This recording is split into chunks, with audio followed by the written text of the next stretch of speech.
Hello दोस्तों, आज reproduction system की अपनी लास्ट क्लास है और इसमें भी बहुत से इम्पोर्टेंट पॉइंट हमारे रहेंगे। तो देख लेते हैं फ्रेंड्स इनको। अब ये स्ट्रक्चर जो है लगभग सभी आप जानते भी होंगे।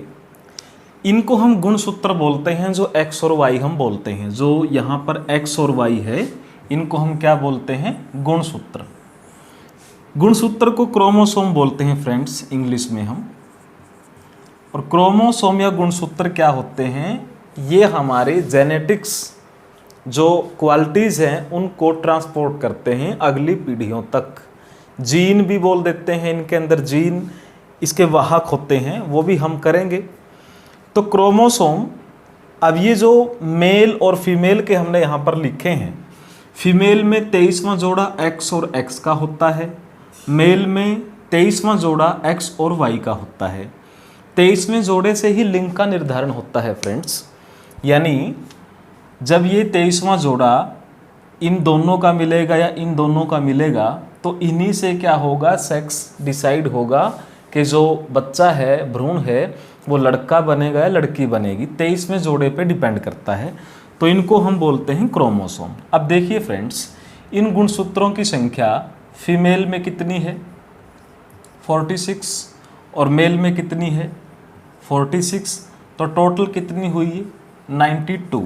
लेकिन हम जानते हैं कि जो अगली संतति होगी, जो भ्रूण होगा, उसमें ये कितने होंगे? 46 ही होंगे। यानी पहले कितने हैं? 46 हैं। दोनों के मिला के कितने बन जाते हैं? 92। लेकिन बच्चे के अंदर कितने फिर बनेंगे? 46। तो इसका मतलब क्या है फ्रेंड्स कि आधे गुणसूत्र इनमें से लैप्स हो जाएंगे, खत्म हो जाएंगे। तो इस आधे गुणसूत्र के समाप्त होने को क्या बोला जाता है? इसको बोलते हैं मियोसिस, यानी अर्धसूत्री विभाजन। ये कोशिका का विभाजन किया जाता है, समसूत्री, अर्धसूत्री, असूत्री। वो हम कोशिका के अंदर भी करेंगे। लेकिन आपको सिर्फ ये पता हो कि ह्यूमन रिप्रोडक्शन सिस्टम में अगर कोशिका का विभाजन पूछ लिया जाए, सेल डिवीजन पूछ लिया जाए, तो किस टाइप का है? अर्धसूत्री विभाजन इसको बोला जाता है। क्योंकि आधे गुणसूत्र यहाँ से और आधे गुणसूत्र यहाँ से पहुँचेंगे। अगर दोनों से बराबर पहुँचते तो अगली संतति में 92 हो जाने थे, लेकिन पहुँचते कितने हैं? 46 पहुँचते हैं। तो फ्रेंड्स, मैं समझता हूँ कि ये कंसेप्ट कुछ समझ में आया होगा कि नई पीढ़ी के अंदर 46 ही कैसे पहुँचते हैं? अर्धसूत्री विभाजन के जरिए, मियोसिस के जरिए आधे गुणसूत्र पहुँचते हैं या आधे समाप्त हो जाते हैं। अब देखिए फ्रेंड्स, दूसरा यहाँ पर पॉइंट हम क्या करते हैं, एक शब्दावली आती है जिसको हम बोलते हैं अंडोत्सर्ग, या इसको हम बोलते हैं ओवल्यूशन। इसका बहुत महत्व है गर्भ निर्धारण में, गर्भ के रुकने में जिसको हम बोलते हैं, या गर्भ धारण करने में। अंडोत्सर्ग का मतलब या ओवल्यूशन का मतलब क्या है फ्रेंड्स? सीधा सा मतलब क्या है? अंडो उत्सर्ग शब्द से भी क्लियर होता है, अंडाशय से अंडा मुक्त होना। यानी अंडाशय से अंडा निकल जाता है और कहाँ पर आ जाता है? फैलोपियन ट्यूब में आ जाता है। हमने पिछली क्लास में भी किया था फ्रेंड्स, जो मेल के स्पर्म हैं वो भी फैलोपियन ट्यूब से होते हुए जाते हैं, और जो अंडाशय से निकल करके अंडा कहाँ पर आ गया है? फैलोपियन ट्यूब में आ गया है। अब देखिए, ये फैलोपियन ट्यूब में आके आधा रास्ता तय कर चुका होता है। इसलिए यहाँ पर इसके टाइम लिख लेते हैं हम, क्या है? ओवल्यूशन पीरियड 14 से 15 दिन का होता है। यानी मासिक धर्म के आधे में, यानी जैसे हमने की थी कि मासिक धर्म का जो चक्र है एक फीमेल बॉडी के अंदर वो 26 से 28 दिन का होता है। तो मासिक धर्म के 14 से 15, यानी 13 से 14, 14 से 15 दिन के अंदर अंडाशय से अंडा मुक्त होकर के फैलोपियन ट्यूब में आ जाता है। अगर इसी अवधि में, इसी टाइम पीरियड में अगर संसर्ग किया जाए, संभोग किया जाए, तो स्पर्म भी, मेल स्पर्म कहाँ से होते हुए जाएंगे? फैलोपियन ट्यूब से होते हुए जाएंगे। तो वो क्या करेंगे? फैलोपियन ट्यूब में ही अंडे को फर्टिलाइज करेंगे, और फर्टिलाइज होने के बाद वो अंडा कहाँ पर पहुँचेगा? गर्भाशय के अंदर, वहाँ पर वो विकसित होगा। तो मैं समझता हूँ कि कुछ पॉइंट हमने पिछली क्लास में भी डिस्कस किए थे, आपको ध्यान भी होंगे। तो ये ओवल्यूशन पीरियड कितने दिन का हुआ? 13 से 15 दिन।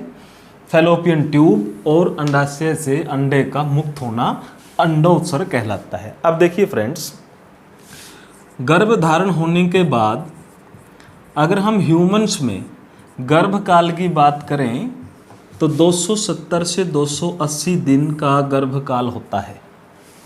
यानी ह्यूमंस बीइंग्स में 270 से 280 दिन का, यानी 9 महीने से भी कुछ ज़्यादा, इसको हम यहाँ पर मानेंगे बायोलॉजिकल जो हमें यहाँ पर बताया गया है। तो गर्भकाल 270 से 280 दिन। अगर फ्रेंड्स 270 और 280 भी ऑप्शन में हो तो हमारा आंसर 280 दिन रहेगा, 280 दिन ही रहेगा अगर ये भी ऑप्शन में हो तब।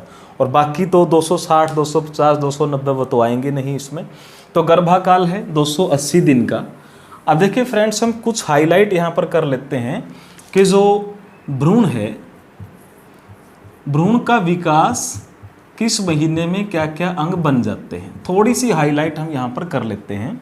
जैसे 7 से 9 सप्ताह के अंदर, यानी गर्भधारण के 7 से 9 सप्ताह के अंदर एक भ्रूण में श्वसन, यहाँ पर श्वसन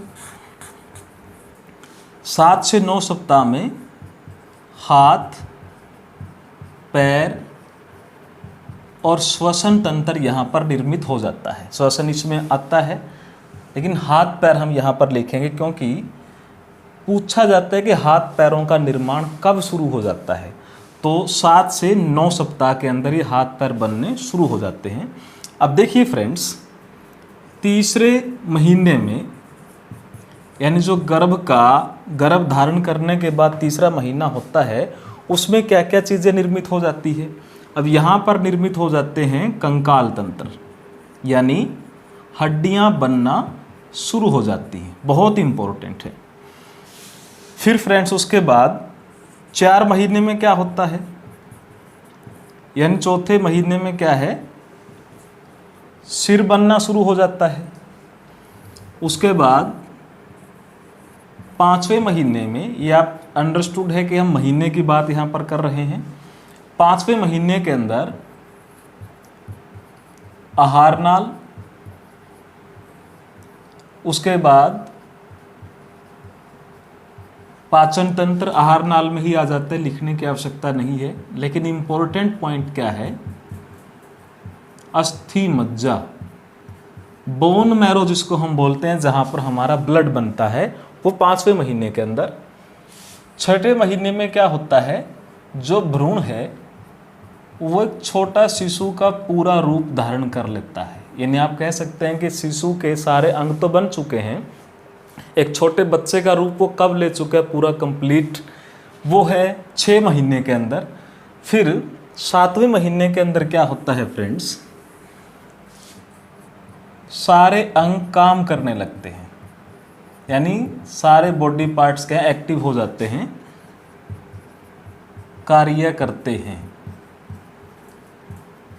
फिर 8वें महीने के अंदर क्या होता है, वसा का जमाव शुरू हो जाता है, यानी फैट स्टोर होना शुरू हो जाती है। और हम जानते हैं कि 9वें महीने के अंदर तो जो शिशु है वो बाहर आ जाता है मादा के शरीर से। तो ये था हमारा गर्भकाल, और उसके बीच में कुछ पड़ाव के कब क्या होता है। इसमें सबसे इम्पोर्टेंट फ्रेंड्स क्या है, एक तो है बोन मैरो का बनना, दूसरा कि बच्चा जो है या भ्रूण है छोटे शिशु के रूप में कब पूरी तरह से तैयार हो चुका है, तो 6th यानी 6ठे महीने के अंदर। फैट कब जोड़नी शुरू कर देता है, 8वें महीने के अंदर। और टोटल जो प्रेगनेंसी पीरियड है वो कितना है, 280 दिन का है। तो फ्रेंड्स ये थे हमारे रिप्रोडक्शन सिस्टम की हमारी 3 छोटी छोटी क्लासें, जहां पर हमने पॉइंटम इसको किया है। तो आगे की क्लासों के लिए आप जुड़े रहिए और जोड़िए अपने दोस्तों को भी। धन्यवाद।